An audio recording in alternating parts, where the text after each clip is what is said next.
주간보 31번 욕구 반영을 보세요. 욕구 반영을 보시면 수급자는 개별적인 욕구를 반영한 급여를 제공받는 게 4점입니다. 4점. 점수 4점이면은 여러분들이 그 서류를 굉장히 열심히 만들어 놔도 이 점수를 못 받으시면은 이게 A가 B가 된다는 얘기입니다. 그래서 수급자의 욕구를 반영한 급여를 제공받는 것이 굉장히 중요합니다. 자, 한번 읽어볼게요. 일단 그 평가 방향 같은 경우에 기관에서 수급자를 급여 제공할 때 수급자의 개별적인 욕구를 반영하고 급여 내용을 설명하면서 급여를 제공하는지 평가를 합니다. 그래서 이제 개별적인 욕구라고 하는 것에 동그라미 치시면 될 것 같아요. 개별적인 욕구는 어디에 들어가 있나요, 여러분? 우리 서류 중에. 개별적인 욕구요. 개별적인 욕구 같은 경우에는 이 욕구 사전 기록지 우리 설명을 했었어요. 서류 중에서 욕구 사전 기록지. 욕구 사전 기록지에 보면 수급자 욕구, 보호자 욕구가 있습니다. 수급자 욕구, 보호자 욕구. 예, 실제로 어떤 걸 하고 싶다라고 하는 그 욕구 있잖아요. 예, 그 욕구를 반영해서 서비스하는가라고 하는 거예요. 그러면 여기서 팁을 드릴 수 있는 부분은 어떤 게 있을까요? 그 수급자의 모든 수급자의 욕구를 정리를 해둔 서류를 가지고 계시면 굉장히 좋겠죠. 그러니까 무슨 얘기냐면 일단 평가를 받기 전에 수급자 명부라든지 그 다음에 그 직원 명부를 요구하잖아요. 그리고 여러분들도 우리 어르신들, 우리 직원이 몇 명이나 있는지 확인하기 위해서 근무 현황표, 그 다음에 직원 현황표, 그 다음에 수급자 현황표를 만드실 거예요.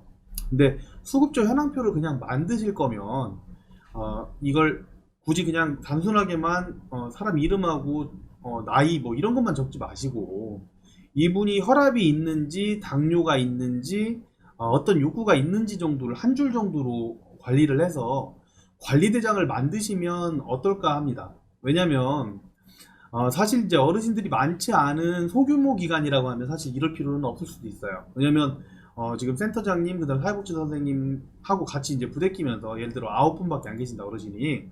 그럼 9분의 어르신 그 상태를 다 알고 계시고 어떤 욕구를 가지고 계신지 보호자가 어떤 걸 요구했는지 다 알고 계시잖아요. 그렇기 때문에 대장이 필요 없을지도 몰라요.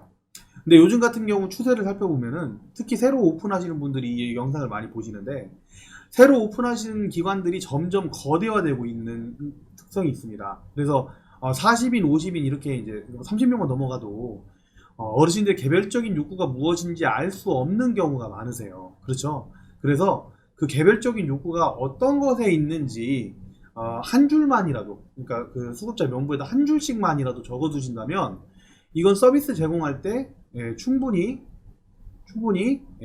반영할 수 있습니다. 그리고 센터장님, 사회복지 선생님만 이 반영 내용을 알고 계시면 되는 겁니까? 이 욕구를? 그렇지가 않아요.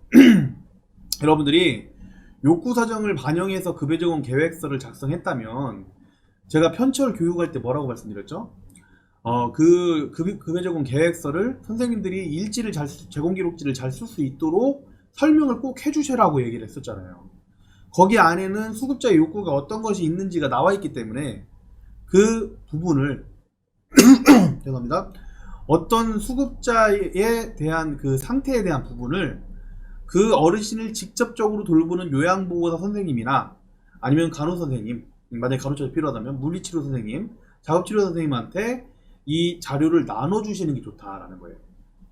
직접적으로 만드신 시설자 센터장님이나 사회복지 선생님들은 이 상태를 다 아실 수도 있어요. 그렇지만 우리 직원들은 그걸 모를 수가 있잖아요. 그러니까 이거를 각각 교육할 것 없이 이 어르신들에 대한 상태, 물론 개인정보는 조금 제외하고 줄 수 있으면 그 어르신의 상태에 맞게끔 서비스 제공할 수 있는 거 아닙니까? 그렇죠. 자, 1번 같은 경우에는 이렇다. 우리가 욕구 사정에 맞는 급여 제공 계획서, 그러니까 욕구 사정을 반영한 급여 제공 계획서를 작성했다면 그 부분을 널리 전파해서 우리 서비스 제공하는 실제 인력에게 교육을 했다면 실제 그렇게 서비스 하실 거예요. 하라는 대로 하시기 때문에. 그렇죠. 그 부분이 적어도 2달에서 3달 정도는 서비스에 대한 이해가 있고 서비스에 대한 그 실제 서비스가 제공되고 있어야지만 밖에서 그 외부 평가위원이 쳐다봤을 때 그리고 어르신하고 면담했을 때 당연스럽게 대답이 나오는 겁니다. 내가 원하는 대로 해주고 있다 라는 대답이 나오죠. 자, 두 번째 보시면 급여를 제공할 때 급여 내용을 설명함. 급여를 제공할 때 급여 내용을 설명함도 우리 직원들이, 우리 급여 제공 인력들이 뭐랄까 훈련이 되어 있지 않으면은 이 점수가 나오질 않습니다. 훈련이 적어도 저는 2달 이상은 되어야 된다고 생각을 해요. 1번, 2번 둘 다 그렇습니다. 이게 왜 그러냐면요, 이 말이 잘 안 나와요. 저도 유튜브를 처음 시작했을 때 이 말이 막 이렇게 든든하게 나오질 않았거든요. 앞에, 지금 같은 경우는 앞에 사람 앉아있는 거랑 비슷한 느낌이에요. 이 카메라라는 게 익숙하지 않은 것처럼. 선생님들 같은 경우에도 급여를 제공할 때 급여 내용을 설명하는 부분이 처음 해보신 분들은 이게 안 떨어집니다. 입이 안 떨어져요. 제가 예전에 이 교육할 때 중간에 이런 말씀을 드린 적이 있죠. 존댓말도 그래요. 존댓말. 존댓말도 어르신한테 이 설명을 할 때 내가 친근감을 통해서 엄마 밥 좀 먹어봐 뭐 이런 식으로 하시던 분들은 존댓말이 그렇게 안 붙어요. 적어도 2달 정도는 습관이 들어야지만 된다고 말씀을 드렸잖아요. 그것처럼 급여 제공할 때 급여 내용을 설명하는 부분도 이 습관이 되고서 훈련이 되어야지만 된다, 이런 말씀을 드리고 싶습니다. 자, 그래서 자, 저 이제 이어서 한번 읽어볼게요. 자, 평가 기준을 다시 보면은 점수는 4점짜리인데 개별적인 욕구 반영한 급여 제공 받음, 기관이 수급자의 개별적 욕구를 실제 급여 제공 과정에서 반영하는지 면담을 하고요. 급여 제공할 때 급여 내용을 설명하는데 급여 제공 직원이 수급자에게 급여 내용을 설명하면서 급여를 제공하는지 면담한다고 되어 있어요. 근데 이게 면담만 있는 게 아니에요. 잘 살펴보시면 지표 적용 기간은 18년도 1월부터 20년도 평가일까지 계속해서 그렇게 해왔는지를 확인하는 거고요. 현장 평가는 아니고 전체적으로 했는지. 그리고 노인장기요양보험법 제3조, 그 다음 제공기준 급여비용 산정법의 고시에 대해서 이런 안내들이 꼭 필요한 부분이라서 이렇게 이제 점수를 매긴다는 거죠. 그래서 이렇게 훈련합니다. 자, 1번 개별적인 욕구를 반영한 급여를 제공받음은 각각 어르신들을 맡은 요양보호사 선생님들 한 분당 10분 정도를 만약에 보고 있다, 뭐 중간중간 휴가도 있고 하니까, 그러면 그 담당을 정하셨을 수도 있고 안 정했을 수도 있죠. 정하지 않았을 경우에는 이제 전체 교육을 하시면 되는 거고요. 어르신 담당을 정했을 경우에는 만약 10분에 대해서 그 실제 어르신을 돌보는 요양보호사가 그 상태를 알고 있으면 다른 직원이 돌볼 때도 알려주면 되는 거라. 그래서 표를 만들어서 선생님, 이 어르신 같은 경우에는요 약을 잘 안 드시려고 해요. 그래서 꼭 약을 드실 수 있게끔 해달라고 보호자가 요청하셨어요 라고 교육을 해주셔야 돼요. 누가? 이 상태를 파악하고 있는 센터장님이나 아니면 사회복지 선생님이 실제 급여 제공을 하고 있는 요양보호 선생님이나 간호 선생님한테. 아시겠죠? 그리고 뭐 욕구라는 게 여러 가지가 있어요. 뭐가 있을까요? 네. 종교의 욕구가 있었죠. 우리 실제 종교의 욕구가 있어요. 그 욕구 같은 경우에는 욕구사전 기록지에 보시면 종교의 욕구가 있죠. 그쵸? 그리고 또 뭐가 있어요? 신체 상태에 따른 욕구가 있었어요. 신체 상태가 왼쪽이 불편하니까 특히 조심하셔야 된다. 특히 왼쪽으로 쓰려고 하는 그런 부분들을 의지가 굉장히 강하시니까 우리가 운동 프로그램을 제공할 때 왼쪽을 집중적으로 훈련할 수 있도록 해주셔라. 물리치료를 할 때 왼쪽 좌측, 그러니까 좌측 상지 쪽 그쪽을 좀 물리치료를 정확하게 해주셔라라고 설명을 해주셔야 된다는 거예요. 급여제공 계획서 설명을 할 때, 교육을 할 때, 어르신 상태를 교육해줄 때 신체 상태가 있을 수 있어요. 또 뭐가 있어요? 인지 상태에 대한 욕구가 있을 수 있어요.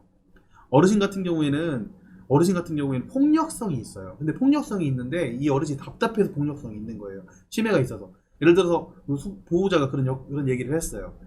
이 어르신 같은 경우에 평소에 멀쩡하신데 자기 물건을 따로 놓는다든지 가져간다든지 아니면 보관을 할 때 자기 자리에 없다든지 그러면 승질을 엄청 내신다. 그러니까 그 부분에 주의해서 서비스를 해주셔라. 옆에 남자 어르신 다른 분이 계시면 이렇게 시비를 거는 경우가 많다. 다른 데서도 그런 적이 있으니까 주의하셔라. 뭐 이런 얘기를 하셨을 수 있잖아요. 그 보호자가. 그죠? 그래서 그런 부분들 같은 경우에는 보호자가 얘기를 했다든지 수급자가 얘기를 했다든지 하면 인지에 대한 그런 욕구가 있을 수 있다. 그죠? 그리고 어떤 욕구? 프로그램에 대한 욕구가 있을 수 있어요. 프로그램 중에서 신체나 인지 중에서 어떤 게 더 좋을 것 같다. 인지가 더 좋을 것 같다. 신체가 더 좋을 것 같다. 뭐 이런 게 있을 수 있고요. 신체 관련해서도 또 이런 게 있을 수 있죠. 식사 관련도 있을 수 있어요. 식사. 우리 어르신 같은 경우에 목 넘김이 잘 안 되니까, 그 연화적이 잘 안 되니까 그 부분이 보호자를 이렇게 했겠죠. 우리 어르신이 큰 거를 잘 못 드세요. 목에 걸릴 수가 있으니까 잘라서 좀 주시면 좋을 것 같아요. 라고 얘기할 수 있어요. 그런 부분들을 상세하게 적어서 선생님들한테 교육만 해준다면, 그리고 그렇게 서비스를 계속 제공을 하고 우리 관리자님들이 그 부분을 중간중간에 평가를 해준다면, 확인을 해준다면 1번은 점수가 나옵니다. 근데 이게 몸으로 움직이는 거다 보니까 실제 교육이 안 들어간다면요, 저는 교육은 보통 주별로 한 번, 2주에 한 번씩은 회의할 때 잠깐 한 1분, 30초 뭐 이렇게 설명해서 물어보면 되는 일이라고 생각을 하거든요, 어르신에 대해서. 그래서 이걸 하면서 사례 관리도 하고 사례 회의도 하고 다 할 수 있는 거잖아요, 그렇죠? 그래서 욕구 반영을 위한 급여를 제공받으면 우리가 상세하게 서비스 설명하는 게 굉장히 중요하다. 자, 2번도 훈련이 되어야 된다고 했어요. 2번, 급여를 제공할 때 급여 내용을 설명함이라는 것도 훈련이 되어야 되는데요. 훈련, 처음처럼 예, 반갑습니다. 예예. 그 급여 제공할 때 급여를 설명함이라고 하는 부분은 급여 제공할 때 이런 거예요. 저는 여기 오신 분들한테는 이 얘기를 꼭 해드릴게요. 자, 평가를 받을 때 가장 중요한, 외부에서, 그러니까 현장에서 가장 중요한 시간은 우리가 점심을 준비하는 11시 20분부터 11시 20분, 뭐 식사하시는 시간이 다 다르니까 11시, 우리가 식사 전 시간부터 식사 끝나고 거의 끝나는 1시 좀 넘으면 끝나죠, 그죠? 1시 정도 끝나죠? 1시 정도까지이다. 예. 그때를 집중적으로 훈련해라. 집중적으로. 아주. 예, 집중적으로 훈련하셔라. 네, 이게 꿀팁이에요. 이거 아마 지금 아시는 분들 이게 원성이 높아지겠는데, 그죠? 이런 부분이 오픈이 되면. 예. 우리 애인은 뭐 먹고 살라고? 뭐 이렇게 말씀하실 것 같아요, 그죠? 자, 이렇게 하는 겁니다.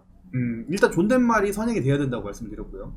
어르신, 지금 저쪽에서 뭐 프로그램 하고 있었을 거예요, 오전에, 그죠? 어르신 지금 저쪽에서 식사 저희 준비하고 있어요. 이 저쪽 어디 뭐 예를 들어서 A라고 하는 곳에서 A 생활실이라고 할게요. A 생활실로 이동하실게요. A 생활실로 이동하실게요. 어르신 식사 준비 중입니다. A 생활실로 이동하실게요. 어르신 식사 제공 중입니다. B 생활실로 이동하실게요. 어르신 식사 제공해 드릴게요. 어르신 식사 제공해 드릴게요. 어르신 식사 맛있게 하셨어요. 어르신 구강 관리해 드릴게요. 이 닦아 드릴게요. 이 닦으러 가실게요. 예, 틀니 세척하러 가실게요. 어르신 화장실 가고 싶으세요? 화장실 도와드릴게요. 어르신 기저귀 케어 도와드릴게요. 네. 어르신 저쪽에서 지금 우리 운동이에요, 운동. 프로그램 하러 가실게요. 예, 어르신 오늘 운동은 슬림 운동이에요. 네, 슬림 운동 하러 가실게요. 어르신 오늘 종이접기 하실 거예요? 종이접기 하실게요. 어르신 종이접기 끝나고 나서 저희 저쪽에서 조교 가실게요. 예, 어르신 오후 운동 잠깐 하실게요. 한 5분 정도. 좀 쉬시고 싶으세요? 네, 주무실게요. 어르신 소경 도와드릴게요. 저 앞으로 앉아주세요. 에요, 이거예요.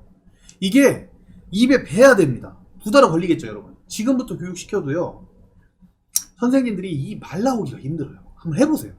해보시면 바로 되는 게 아닙니다. 그래서 우리 급여 제공 내용 같은 경우에는 어디에 적혀 있죠? 여기 고시 제8조 볼 필요 없죠.